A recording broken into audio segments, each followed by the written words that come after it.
Just imagine. Musawa ifikiria hawa hapa Mombasa, wale wasichana wote ambayo wanavaa buibui na ninja, wote si wasichana.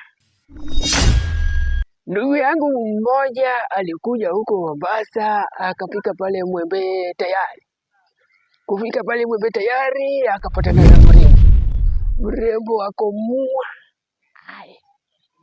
Halafu cha kushangaza, wacha waingie, wakaelewana, wakaingia kwa rumu, na kuambia ile rumu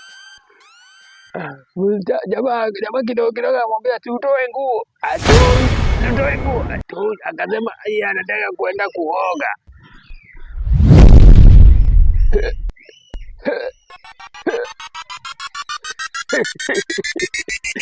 Na kuambia aliporudi kutoka kuoga akasema mimi akapata ni mwanaume, akamwambia usikimbie, usijaribu kukimbia, tulishaelewana, penye tumeelewana lazima unilipe, na hata kama wataka nini utanipa leo, uwe lazima unipe.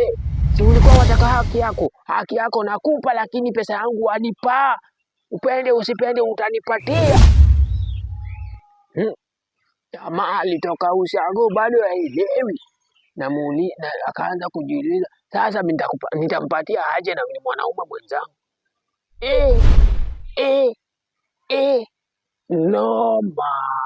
Hadi sasa hivi jamaa alitoka ni kama anaenda kununua ile protection, na hivyo ndio alipanda gari ya kurudi Ushago. Na hadi sasa akisikia jambo la Mombasa anaogopa. Sasa nikinaga ubaga ya kwamba wale wanavaa buibui si wote ni wanawake.